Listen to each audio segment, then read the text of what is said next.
Am I the asshole telling my brother-in-law to stop treating my husband like a child? So, I, 48F, my husband, 49M, and my daughter, 16F, attended my MIL's birthday party. It was a large family gathering that included Phil, Bills, Sills, uncles, aunts, nephews, and nieces. Now, there's this brother-in-law, 54M, whom I shall name as Ken for this purpose, and he happened to be my husband's oldest brother. The thing about Ken, he has this constant habit of lecturing my husband. For example, he was questioning why my husband had bought a Korean car, going on that they're no good and he should have bought a Japanese or German one instead. And other things like, why on earth did you buy this jacket and jumper? They don't suit you at all. Have you bought gifts for mother? They better not be some cheap stuff that you didn't put any thought into. At first, I chalked this up as an older brother looking out for his younger bro, but then the tone and words he used seem overbearing. Not even my husband's mother and father nagged him like this, at least not in front of others. And as I've learned, Ken only targets my husband and doesn't boss his other siblings like that. My husband doesn't react too strongly when his oldest brother goes at him. He just nods along and says, okay then. I mean, I have tried telling my husband that he should just tell his big bro to lay off him already. Anyways, here comes the issue. We were having dinner at the table, talking any random topics that came to mind. One of my sills was asking if we had made any holiday plans. My husband mentioned that we are going on a trip to the Maldives soon. And of course, Ken butted in. He was like, oh really, so who organized this trip? Don't tell me that your wife did everything for you. I jumped in and pointed out that my husband had sorted out our trip.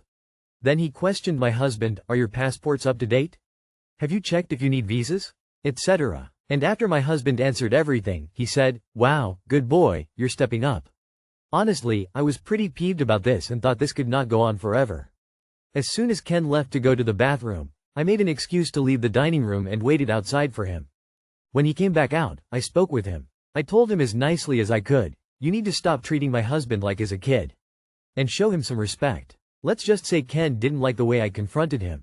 At first, he acted all confused and in denial, saying he wasn't disrespecting my husband. I kept insisting that he was. Once he reacted aggressively, who the hell do you think you are? What's it got to do with you?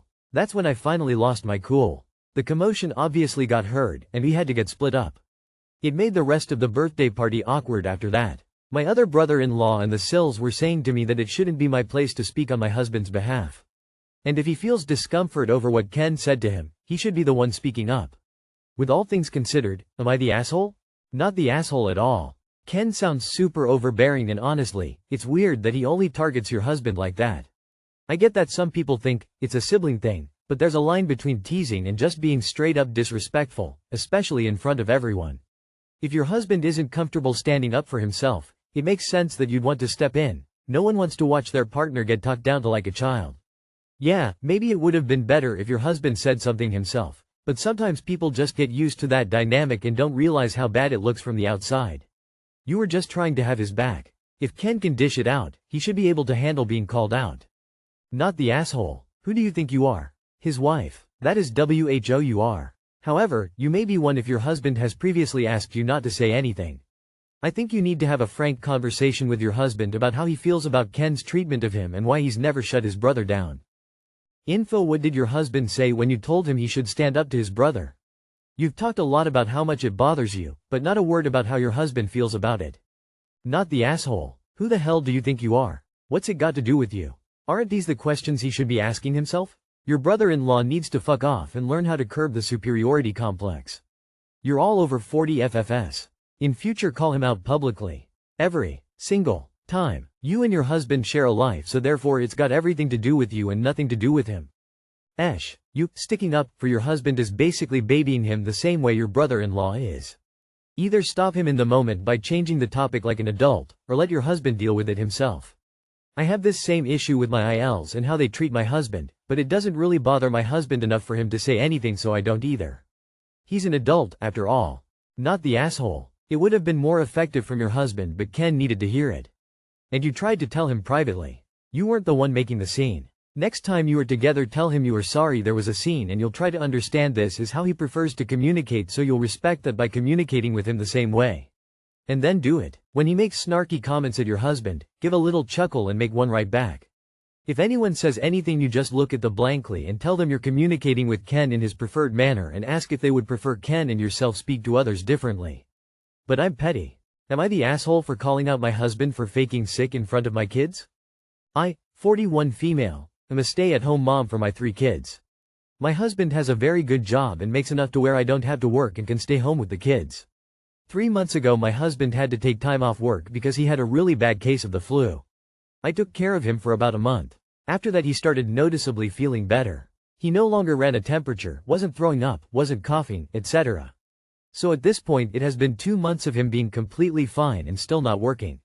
He also still expects princess treatment from me. I've told him so many times that we're running out of money and he either needs to go back to work or go to the doctor and find out what's wrong. I also am unable to work because my youngest is 6 months and my 2-year-old is disabled and she has a really hard time being without me. Last night at dinner I absolutely lost it on him. My oldest daughter, 15 female, was asking about a new phone. I told her that we were in a tough spot at the moment, and that meant we couldn't get fancy things like new cell phones. My daughter totally understood and she didn't say anything else. But my husband said, well, you could have a new phone. The problem is daddy is sick and mommy doesn't want to work. So until she gets a job we can't afford things like food, or the house, or anything. I was in absolute shock. We are not at all in a position where we can't afford the house or food. I told him that I couldn't go to work unless he wanted to take care of the baby, which he doesn't know how to do, help my oldest with her homework, drive her to and from school, cook, clean, and give my middle one her meds and the attention she needs. I also said that maybe if he would stop faking sick and act like a grown man then the kids wouldn't have to know about our financial state. He got pissed and stormed off. Then he said that I was an asshole and a horrible mother for ridiculing my children's father in front of them. I personally think what I said was probably wrong to say in front of the kids, but definitely not worse than what he said. I think he got fired and is scared to tell you. So he ridiculed you in front of the kids and even told them that you are the reason they will go hungry, but he is mad that you called him out by telling the truth. He is faking and refusing to work. The only thing you should be doing is contacting a lawyer. BTW, he sounds like he has some narcissistic tendencies. Your husband doesn't have a job. No one has the flu for 2 months. How is his work allowing him to take 3 months off for the flu? Is it short-term disability leave or vacation hours after sick leave? Are you sure he still has a job to go back to? Yeah, I would absolutely start looking for an exit plan because he has no intention of going back to work and thinks you will get a job and still do everything like the first comment said. Run fast. Info. How does your husband not know how to take care of his own child? Am I the asshole for not waking up my roommate for his job interview because he's irresponsible? My roommate had a job interview he wouldn't stop talking about. The night before, he stayed up playing video games until 3 a.m., apparently didn't set an alarm, and told me, I'll wake up, don't worry. Spoiler, he didn't. I got up, saw him still asleep 30 minutes before his interview, and decided not to wake him. I figured if he can't handle setting an alarm for a life-changing opportunity, it's not my job to save him, and that he will need this as a lesson. He missed it and is blaming me for not having his back. I told him I'm his roommate, not his mom. Edit. Thank you for all the replies. It's my first time on this subreddit and it's hard to keep up with the responses, since I don't have much time at the moment. Less than 3. Info. Is this consistent behavior, or sort of a one-off? If your roommate is routinely doing things that make you feel like you're his mother, then I absolutely understand that this was sort of the straw that broke the camel's back. Especially when he was so confident that he'd wake up without issue. But if it was sort of a one-off where he got caught up in the excitement, figured he'd wake up and is for the most part or responsible and good friend and roommate, then I think it was probably not a great option to not wake him up. Meh, I disagree with the people calling you an asshole on this. Your roommate was irresponsible, dismissive, and still lacks accountability. Nothing will change if people keep bailing them out. You might have saved yourself wake-up duty for the rest of your time living together. Not the asshole. Not the asshole as you say, you're not his mother. Of course, you do still have to live with him now, so there's tension in your life that you could have avoided. Not the asshole, but when he can't cover rent and you gotta cover it or get an eviction notice, you also can't complain. Not sure why you wouldn't make sure his half of the rent is going to be secured. As the mother of your roommate separated at birth twin, I say you are not the asshole. People who did this will only change when other people, including their moms and roommates, stop making life easy for them. That is an asshole move on your behalf. Yeah, you are right, he should have gone to sleep on time, should have set an alarm, etc. And yes, that isn't your responsibility. But you were awake, you saw he was still asleep, and knew when the interview was scheduled to take place. It would have cost you nothing to wake him up. If would have fallen back to sleep. His bad. If he was way off in the interview, 'cause he was tired. His bad. But waking him up was a very small thing to do, and the right thing to do.